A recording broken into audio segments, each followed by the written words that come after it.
On the eve of the college entrance exam, a fire broke out at our school. To save my childhood friend, Jason, I suffered severe burns and had to amputate my right hand. Later, he knelt before me with his admission letter to Harvard, vowing to treat me well for the rest of his life. Yet, 2 years later, just as I had adjusted to life with one hand and everything seemed to be returning to normal, he set me on fire in my sleep. He said, "If you hadn't saved Lily, I wouldn't have lost her. So you can go to hell and keep her company." When I opened my eyes again, I found myself back at the scene of the fire before the college entrance exam. "Emma, let's switch seats." "Okay, I have a question for Jason," Lily said coquettishly, twisting her body as her cheeks flushed red. I raised my head and saw the countdown to the exam written on the blackboard. Everyone was dressed in identical school uniforms. Next to me sat Jason, my childhood friend who had grown up with me. Realizing I had been reborn, I gasped for air as if I had just emerged from drowning. "Emma, what's wrong?" "Fine. If you don't want to switch, we won't switch. Don't scare me like that. I'm easily frightened," Lily said, pouting. Lily, Jason's sweetheart, always spoke in this cloying tone. Jason glanced at me with slight disapproval. "Emma, stop making a fuss," he said. Without hesitation, I stood up and switched seats with Lily. "You'll sit here for the next class," I said plainly. After all, the fire from my past life was about to happen again. Sitting in Lily's seat, I pretended to focus on my workbook, though my mind was racing as I processed my rebirth. My heart pounded like a drum, and the tip of my pen pressed so hard into the paper that it left dents. Compared to the impending fire, Jason's constant glances at me were nothing.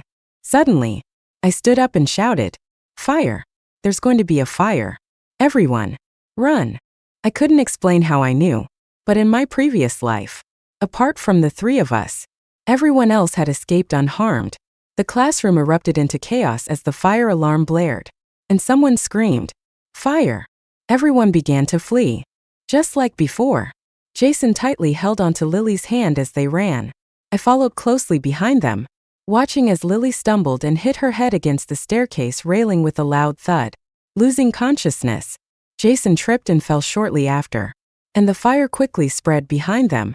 In my past life, I had summoned all my strength to drag Jason out, but I couldn't save Lily, who perished in the fire. This time, however, I stayed calm, observing the situation and realizing that Lily's death was Jason's fault. He ran too fast, and Lily couldn't keep up. If he hadn't clung to her, she might not have fallen. After rushing out with the crowd, I turned back to look at the raging flames and grabbed a firefighter. "There are 2 students on the 3rd floor who have fallen. Please save them." As the firefighter rushed in, I fainted on the spot. Although I hated Jason, I didn't want him to die. Watching him suffer a fate worse than death was much more satisfying. Many students were hospitalized due to smoke inhalation, but only Jason and Lily were severely injured. Doctors, parents, and teachers moved in and out of the hospital in waves. Jason's parents cried hysterically outside his room. How could the school fail to protect our son? His right hand has to be amputated, and with only 2 months until the college entrance exam, how is he supposed to write? His mother sobbed. Lily's parents, equally distraught, lamented. Our daughter was pursuing an art career, and now there's a huge scar on her neck. I pulled the blanket over my head, trying to block out the memories of Jason berating me in my past life. How could you be so selfish? Just because you like me and I like Lily, you chose not to save her? Emma, I could never love a woman as vicious as you. When Lily woke up, she couldn't accept her scars and had several breakdowns in the hospital. Jason, on the other hand, regained consciousness 3 days later. For some reason, they were placed in the same hospital room. I happened to see Jason awkwardly holding Lily with his left arm. "Don't worry. This scar is just the heavens jealous of your beauty, leaving their mark on you," he said gently. I was too proud before, planning to confess my feelings after the exam. "Lily, I like you too. We've been through so much together. It only proves how true my feelings are. No matter what, I'll always love you." I laughed. Jason seemed to have forgotten about the burn on his own face, which now looked just as disfigured as mine had in my past life. repulsive and pitiful. It appeared Lily hadn't forgotten, as this was the first time I didn't hear her respond to Jason. 2 days later, most of the students had recovered and were discharged. While waiting in the parking lot with my dad to go home, I heard sobbing. I turned to see Lily clinging to a man, crying bitterly. "Please don't leave me. I've talked to my mom. Once my scars heal, I'll get skin grafts. Don't break up with me, okay? My face isn't that bad," she pleaded. The man, who looked young, pushed her away roughly. "Don't think I don't know you've been flirting with pretty boys at school. You disgust me. Get lost." "Isn't that one of your classmates?" my dad asked curiously. I smiled and turned away. "Not Jason. He's Harvard and Stanford material. He wouldn't act like that." But I knew better. Jason might be brilliant, but he was hopelessly love-struck. This time, with his right hand gone, who knew if he'd still make it to Harvard or Stanford? The college entrance exam loomed closer as our school relocated. Jason, now bandaged and looking like a tragic hero, sat next to Lily. They seemed a perfect pair, both scarred. During meals, Lily fed Jason bite by bite. Some classmates teased, "You're like a disaster recovery couple." Lily blushed and didn't deny it, making Jason eat even more. I silently praised the classmate who made the remark. Jason's stiff expression was telling. In my past life, my injuries were far worse, and I missed the exam, having to repeat a year. Jason, a genius praised since childhood, excelled in Olympiad math and English competitions. Would such a prodigy ever repeat a year? I lowered my eyes and quickened my pace as I worked on practice problems. No matter how Jason performed this time, I was determined to exceed expectations. On Saturday, when I went home, Jason's mother was at our house, her face full of worry as she sighed endlessly. When she saw me, it was as if she'd found a lifeline. "Emma, can you help me convince Jason to retake the year? He listens to you," she pleaded desperately. I raised an eyebrow, almost letting my sarcasm show. Now she was coming to me for help? Our families were neighbors, and Jason's mother had practically watched me grow up. In my previous life, after my accident, she had cried and knelt before my mom, saying that once we were of legal age, she would ensure Jason married me to repay my kindness for saving him. But 2 years later, I'd overheard her countless times on the phone with Jason. "Son, you're a Harvard student now. Make sure you find someone good over there. It's not like we're ungrateful to Emma, but she should understand her place. Think about how much our family has done for her these past 2 years. How could a disabled person like her stand next to you?" This family sure had a way of switching faces. Looking at her tearful expression now, I pulled my hand back. "Auntie, Jason is very obedient. You should talk to him yourself," I said coolly. After sending Jason's mother away, my mom was visibly upset with me. "Emma, are you distancing yourself from Jason just because he's injured?" she scolded. I chuckled bitterly and bluntly told her, "Jason will never retake the year." On Monday, as expected, Jason and Lily got into a fight during the long break. Neither of them had to run laps, so their argument echoed through the classroom. "Jason, listen to what you're saying. Retake the year? You want me to go to college alone? I won't accept a long-distance relationship," Lily snapped. Jason pressed his lips tightly together, his face as pale as a sheet. "But my hand, Lily, next year, I'll definitely get into your city. Okay, I've already asked the doctor. I won't be able to get a prosthetic in 2 months." Standing outside, I could see Lily's sneer as she rolled her eyes. She turned and leaned into Jason's arms, lightly stroking the wound on his arm. "But Jason, you're a genius. It's 2 whole months. Can't you just write with your left hand? Don't blame me. I just really want to go to college with you. We're only young once. I don't want us to have any regrets," she said sweetly. Jason's dim eyes sparkled again as he gripped Lily's hand tightly, desperation written all over his face. "Really, Lily, you truly don't mind my arm?" he asked eagerly. Their overly saccharine exchange was too much for me to bear. I knocked on the door and said, "Sorry to interrupt. The teacher asked me to grab his microphone." Jason's gaze avoided mine for no apparent reason, while Lily smirked as if showing off. I wasn't in the mood for petty squabbles. What I truly wanted in this life was to see how their story would end. Jason actually started practicing writing with his left hand. However, his progress was slow, and during the third practice exam, he didn't finish the test in time. Even so, his score still hovered around the middle of the class. Teachers repeatedly talked to him, but every time he returned to sit beside Lily, their words seemed to vanish into thin air. Meanwhile, I buried myself in my studies, and life moved forward steadily, until, on the eve of the college entrance exam, a parent-teacher conference descended into chaos when Jason's and Lily's mothers got into a fight in front of everyone. I knew my son wouldn't retake the year no matter what.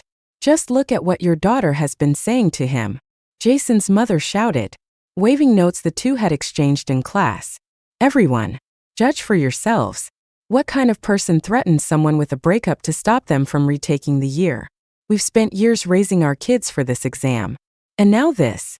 Half the parents sympathized with Jason's mother. However, Lily's mother sneered. Your son's just useless, blindly chasing after my daughter like a lapdog. Whatever my daughter says, he listens to. And honestly, with his arm gone and his face burned, who else would even want him? My daughter's the only fool who doesn't mind. The phrase "his arm gone" made Jason's mother's face turn red with rage. The two women started wrestling right there in the classroom, toppling several desks. Uninterested in the spectacle, I headed to the schoolyard to memorize vocabulary. From the corridor, I could still hear Jason and Lily flirting. Remembering the chaos in the classroom, I casually remarked, "Your parents are fighting in the classroom." Jason frowned, about to ask for details. But Lily stopped him. She positioned herself between us, looking me up and down. "Emma, I know you like Jason, but there's no need to make up excuses just to talk to him. Jason is my boyfriend." Surprised? He even lost an arm to save me. "And you? What are you compared to that?" she taunted. I couldn't listen to her nonsense any longer. "Your notes got discovered. If you don't go now, you might have to pick them up from the police station," I interrupted flatly. The two of them exchanged a glance before sprinting back to the classroom. I didn't pay attention to what happened next, but the incident quickly became the hottest gossip in school. Jason and Lily were now used as cautionary tales for other students. Even my mom, during dinner, subtly tried to remind me of propriety. "Emma, you don't have any close relationships at school, right?" she asked. I nearly choked on my rice. In my last life, I'd been burned alive because of so-called love. How could I let history repeat itself in this life? Though Mom seemed to understand, now wasn't the time to discuss it further. Before I could say more, loud crashing noises came from next door. Our apartment had thin walls, and every sound from upstairs or downstairs was crystal clear. "Jason, you must retake the year. I've spent over a decade raising you. You're going to throw it all away for a girl," his mother yelled. "If you insist on not retaking the year, I'll consider you no longer my son. Even if you get into college, don't expect a single penny from me for tuition." Then came a loud bang of a door slamming shut. It seemed Jason had run away from home. My parents exchanged worried glances. What's wrong with that boy? He used to be so obedient. How did he turn out like this? Finishing the last bite of my meal, I went back to my room. I wasn't the least bit surprised by Jason's dramatic behavior. If he were truly calm and rational, my rebirth in this life would lose much of its meaning. Jason and I ended up assigned to the same exam center. When we crossed paths outside the testing site, I noticed he had lost a significant amount of weight. I intended to ignore him, but he unexpectedly stepped in front of me. "Emma," he called softly. I took a small step back, my tone indifferent and distant. "What do you want?" His empty sleeve swayed in the breeze, and for a moment, I saw a reflection of my past self in him. A person consumed by love doesn't have a happy ending. He wasn't much different from the person I used to be. "If you have something to say it quickly. The exam is about to start," I said. His only remaining hand clenched into a fist, and the once bold and confident Jason now hung his head low. "I'm sorry," he said quietly. I blinked, surprised, and after confirming I hadn't misheard, I chuckled. "I know you like me," he added hesitantly, "but I still love Lily." I didn't respond, feeling more amused than anything. Even at this point, his mind was still entangled in romantic concerns. That apology, while something he owed me wasn't even for the right reasons. Once the exam began, I threw myself into the questions, filling every answer sheet completely, but when the test was over, I noticed that Jason once again hadn't finished. His essay was left incomplete, and I caught a glimpse of him slamming his thigh in frustration. But what did it matter? The moment he stepped out of the exam room, he ran straight to Lily. I stood outside, letting the sunlight and breeze wash over me. That moment, I had a strong sense that in this life, I would shine just as brightly as the sun. After the exams, my parents took me on a 2-week trip. We explored the misty rain of Jiangnan, rejuvenating both body and mind. When the preliminary results came out, my entire family huddled around the phone. Seeing my score, 702, we erupted in cheers. Good, good, good, my dad exclaimed, saying it 3 times in a row before proudly screenshotting my results and posting them in our family group chat. The Chun family must have ancestors blessing us. My daughter is Tsinghua and Peking University material. My mom pretended to glare at him but couldn't hide her smile. The two of them busily discuss which college I should choose, though the calls from Tsinghua and Peking University quickly followed. I resolutely chose Tsinghua. My family, elated, prepared to return home. But upon arrival, we discovered chaos had erupted next door. Jason had been the top student since freshman year, the star of our grade, and the school's representative in numerous competitions.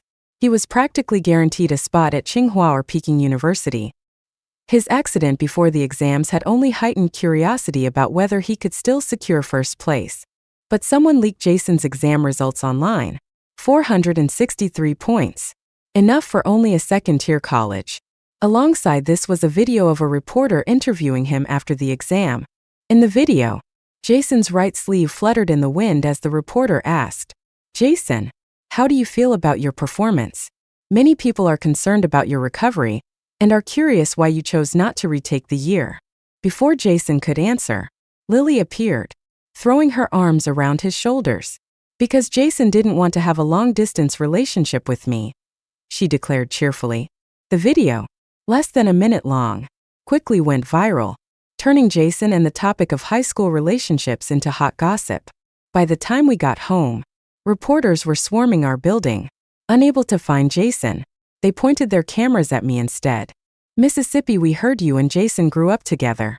What do you think about his decision to take the exam? Did you know about his relationship with Lily?" Surrounded by cameras, I had no choice but to answer, "Lily is Jason's choice. It's not our place to interfere." After that, my parents forcefully pushed through the crowd, dragging me back into the house. Not long after, shouting erupted from Jason's home again. Meanwhile, my parents and teachers were busy helping me choose schools. While they were occupied, I watered the plants on the balcony, only to glance over and see Jason standing on his balcony. He stared at me, his lips moving as if to say something, before holding up his phone in frustration. I smirked. 2 months ago, I had blocked him. It seemed he hadn't realized yet. Public opinion continued to escalate. The once promising prodigy had now become a cautionary tale. Late at night, ambulances had already been to Jason's house several times. I heard his mother had fallen ill from the stress. I paid no attention to the aftermath. After submitting my college application, I enrolled in art classes. Drawing had been a childhood passion of mine, and now I finally had time to pursue it again. On summer evenings, I could finally paint sunsets by the seaside. I sketched all kinds of people and scenes, living the life I had dreamed of in my past life. Having experienced disability, I cherished the present even more. Every stroke of my brush brought endless possibilities. I didn't expect Jason and Lily to appear before me again. "Emma, what a coincidence." Lily greeted me with a bright smile, pulling Jason close by the arm. She leaned in boldly to peek at my sketchbook. "Wow, even the class genius is developing hobbies now? Jason, sit down. Let Emma draw us a picture." Her overfamiliar tone left me speechless. I had avoided conflicts with them in this life simply because I wanted peace. But Lily had always been a wolf in sheep's clothing. Before the fire, she had often thrown veiled insults my way. I put down my brush and smiled faintly. "Sorry, I don't draw trash." Lily's smile faltered, but she quickly leaned against Jason's shoulder. What should we do? Jason? She asked sweetly. I could almost smell the sourness of jealousy in the air. Someone still has feelings for you, don't they? Too bad you're mine now. Lily teased, her voice dripping with false sweetness. I couldn't help but shake my head. In my past life, my biggest mistake had been treating a block of wood like a pearl, leading to my tragic death. Even if Jason threw himself at me now, I wouldn't take him. Isn't that right, Jason? Lily bit her lip and pinched Jason's arm in a show of dominance. Jason hesitated for a moment before nodding. Yes. Watching their clownish display, I found them more laughable than anything else. I packed up my sketchbook and added calmly, your boyfriend is all yours. For life. Just remember, though, he only has one good arm left.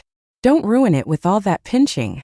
Jason's eyes flickered with disbelief and hurt, as if he couldn't comprehend that I would bring up his injury so coldly. Carrying my sketchbook, I walked away. Lily, however, chased after me and grabbed my arm. What are you so proud of? She snapped. Just because you scored as the state's top student? Don't tell me you think you're too good for our class reunion. I brushed her hand off my arm. I'll be there. On the day of the reunion, Lily arrived dressed to impress. But the former campus queen had clearly fallen from grace. Naturally, there were plenty of people eager to step on her while she was down.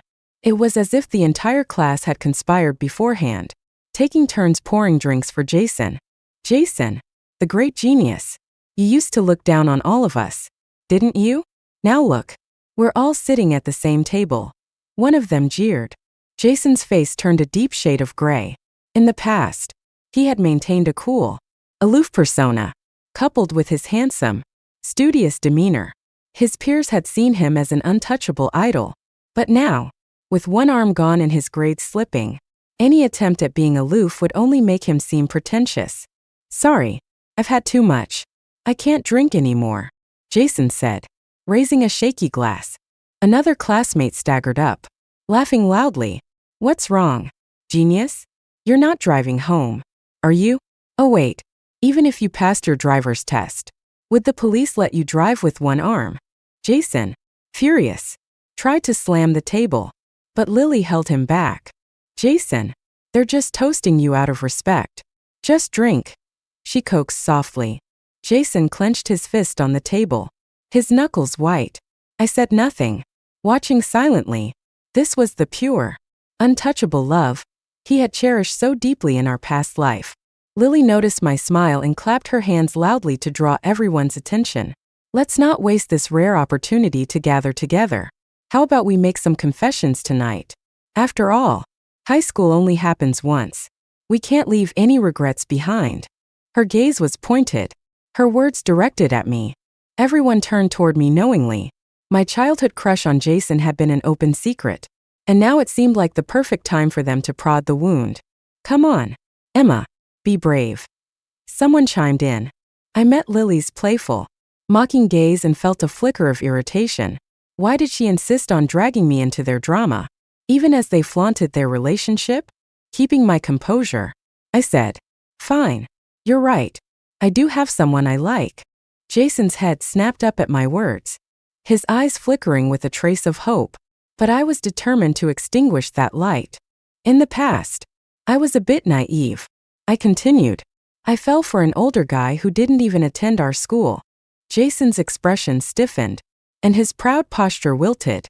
The room erupted into whistles and laughter. Who is it? Let us see. Smiling, I pulled out my phone and walked over to Lily. Lily, you might recognize him. I watched her smile freeze as I displayed a photo of her tearfully clinging to another man in the parking lot. Jason glanced over just in time to see the image, and Lily hurriedly snatched my phone, flipping it face down on the table. Why so dramatic? Lily, I asked with a smirk. Jason's not enough for you? Or are you thinking about trading up? Lily forced a calm smile and grasped Jason's hand. Of course not. For the rest of the meal, Lily stayed unusually quiet, her earlier antics completely subdued. When I got home, I received a flurry of frantic texts from her. What are you trying to do? Why do you have that photo? That was in the past. It doesn't count. You better not show Jason, or I'll kill you. Rolling my eyes, I added her to my block list. Threats at her age? Really? The man in the photo had dyed hair in every color of the rainbow. Only Lily could have considered him a catch. 2 days later, I received a friend request from Jason. He asked, "Who's the guy from outside school?" I scoffed. Typical. Men's insatiable greed never changes. I ignored the message and went to the supermarket with my mom instead. With the new school year starting, I didn't want to see or hear from Jason and Lily anymore. On the day of my university orientation, my parents accompanied me to campus. They insisted on helping me settle in but refused to go any further. "Hurry up and go," my dad said with a wave. "Your mom and I are finally free of our little burden. Time for some peace and quiet. Your dad and I can finally enjoy our own little world." Mom teased. I sighed, saying goodbye with a laugh, only to turn around and see them crying as they hugged each other at the gate. Everything about university life was new and exciting. In my previous life, I had never made it this far. After retaking the college entrance exam, I died in the fire before I could start school. Back then, every time I tried to visit Jason's university, he'd always brush me off. "Emma, you're terrible with directions. If you get lost on campus, I won't be able to find you," he'd say with a laugh. Later, I overheard him decline an invitation to a group dinner. "Emma doesn't like big gatherings," he had told his friends. I knew he resented me for having one arm. This time, I stepped onto Tsinghua's campus with my own 2 feet. Is it big? Yes, the campus was enormous, but I wasn't going to get lost, neither physically nor in the temptations of this vast, dazzling world. After the military training ended, I mustered the courage to run for a class committee position. To my surprise, I was elected class president. From then on, my life became incredibly busy, filled with studies and student duties. I barely had the time to think about Jason or Lily anymore. But one day, an unexpected text shattered my peaceful routine. "Emma, meet me at the school gate." I replied with a question mark, but there was no further response. Thinking it was a prank by one of my dorm mates, I reluctantly went to the school gate, and there he was, Lily's ex-boyfriend, unmistakable with his garishly dyed hair that screamed for attention, wearing a t-shirt that read "boy." He walked toward me with a slanted smirk. "Emma, I heard you've liked me for a long time. Well, I'm here to grant your wish. From now on, you're my girlfriend."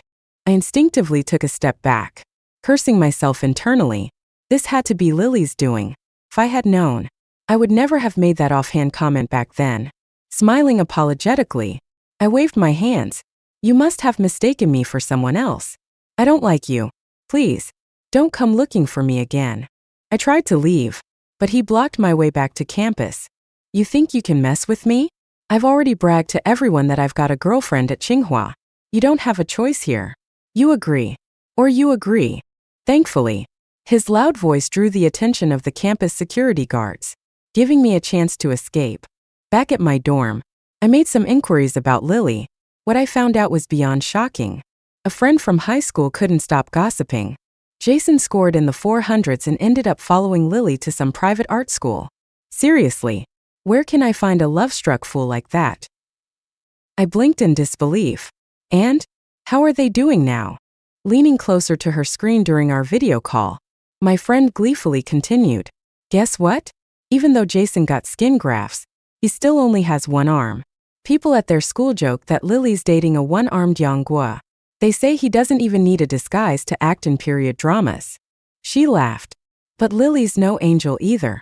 Rumor has it she's been fooling around with several guys in her class." After hanging up, I pieced together the situation. Lily must have vented her dissatisfaction with Jason to her ex, who then latched onto my offhand joke about liking him. Realizing I was a Tsinghua student, he saw an opportunity and ran with it. First, I decided to ignore the whole mess, but 2 weeks later, he sent me a text, threatening, "If you don't agree, I'll make sure everyone at your school knows your name." The next day, as I entered my lecture hall, his multicolored hair stood out like a sore thumb among the crowd. To my dismay, the elderly professor, known for being welcoming to anyone interested in his lectures, allowed him to stay, on the condition that he didn't disrupt the class. By the third interruption, however, the professor had had enough. "Young man, Which department are you from? Sweat beaded on my palms. The guy lazily stood up, his face oozing arrogance. I'm not a student here, he said, gesturing toward me with his chin. I'm Emma's boyfriend, just here to accompany her to class. The room erupted in murmurs. My face flushed crimson as any attempt to explain was drowned out by the students' reactions. After class, the professor pulled me aside. This is your warning. It won't happen again, will it? Back at my dorm, I sent Lily a photo of her ex-boyfriend and texted, if you don't deal with this, I'll send this picture to Jason. Lily called me immediately, laughing as if none of it mattered. Emma, so that bastard found you. Huh, you should be grateful. This is your lucky break. Clenching my teeth, I snapped, stop with the nonsense. She chuckled. Go ahead, send it to Jason. Honestly, I've been wondering how to break up with him anyway. Though I had expected as much, I still asked, why? Jason lost his arm because of you. I reminded her. Because of me? She screeched, her voice suddenly high-pitched. If he hadn't been dragging me so tightly, I wouldn't have fallen in the first place. It's his fault he couldn't get us out. I had to endure skin grafts because of him. Her rant strangely soothed my earlier frustration. So, Jason and Lily weren't living a fairy tale life after all. This was the reality of Jason's unforgettable love. True to his word, Lily's ex made me infamous across campus.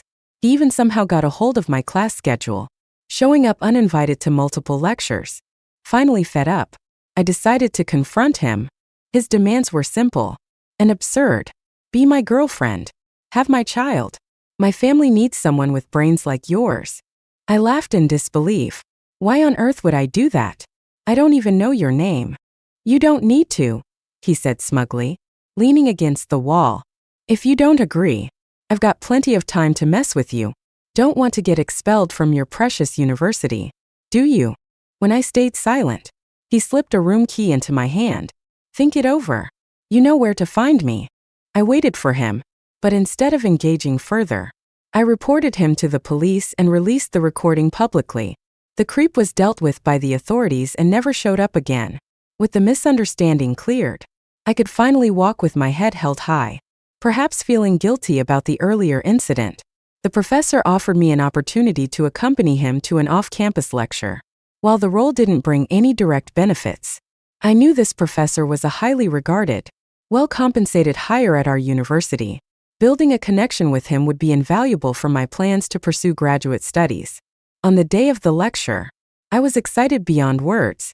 The professor even allowed me to speak briefly during the event. This is one of the most resilient students I've met, he said, introducing me. I hope all of you can find the same determination to excel. As I stood before the audience, reflecting on the vast difference between my previous life and this one, I felt a rush of emotion. Tears welled up in my eyes. But just as I glanced toward the crowd, I spotted Jason sitting there. And for a moment, I froze. It was only for a moment, though. I had more important matters to focus on. When the professor invited me to say a few words, I delivered them with precision and poise. After the lecture ended, Jason didn't leave. The professor had gone off to discuss matters with the university leadership, leaving just Jason and me in the auditorium.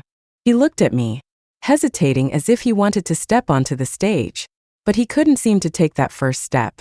The stage was only about a meter high, yet in that moment, the gap between us felt insurmountable. I realized he was looking at me the way I had once looked at him in my past life, with a longing that knew no bounds. After a brief pause, I walked off the stage and greeted him with composure. It's been a while. Is there something you wanted to say? Compared to my calm demeanor, Jason seemed awkward and uneasy. His prosthetic arm, now completed, was partially hidden beneath his sleeve, only a few fingers visible. The Jason of this life had lost all his sharp edges. In just a year, his once proud demeanor was nowhere to be found. You've done really well, Emma, he said softly. I nodded. Thank you. There was no shame in my achievements, even if they were built on the lessons of past pain. Jason suggested a walk around campus, and I agreed. As we strolled, I noticed the occasional unfriendly stares he received. I overheard people calling him One-Armed Yang, a nickname he must have grown used to. Each time he heard it, his fist clenched and then relaxed, the motion repeating over and over. You're doing well too, I said, changing the subject. Where's Lily? Why isn't she with you? He gave a bitter laugh. We broke up. Emma. She said I deserved to lose my arm and that she couldn't stay tied to me forever. His eyes were devoid of light, his whole being shrouded in a kind of bleakness. Do you think that's true? He asked. I just wanted to get her out of there. I gave up retaking the exams, gave up the major I loved. All for her. You heard them, didn't you? They call me Younghua because of my arm. I felt no sympathy compared to what I had endured in my past life. His suffering was nothing. What about Lily? What's she doing now? I asked. He laughed bitterly again. She's with the principal's nephew. Some rich kid. Did you see the Ferrari parked outside the school gate? That's probably hers. As he spoke, tears welled up in his eyes. Emma, did I make the wrong choice? Maybe I should have listened to my mom and retaken the exams. His despair didn't move me. If anything, I found it ironic. Everyone has their own destiny. I replied. This was the path Jason had chosen for himself. Once, I had been his choice too, but he hadn't been satisfied. As I turned to head back to school, Jason called out to me again. He hesitated for a long time before finally speaking. Emma, we're still childhood friends, right? I didn't answer. Hearing those words from him made my skin crawl. In my past life, I had sacrificed far too much for the sake of being his childhood friend. He gave a bitter smile. Tsinghua must be amazing. If there's a chance, can you show me around someday? I shook my head and used his own words from our past life. The campus is so big. If you get lost, I won't be able to find you. Without waiting for his response, I walked away. I had responsibilities to attend to as class president, as well as preparations for the CET 6 English exam. My schedule was full, and my future was bright. Everyone has their own destiny. At this moment, I felt as though I could already glimpse mine. My best days were still ahead.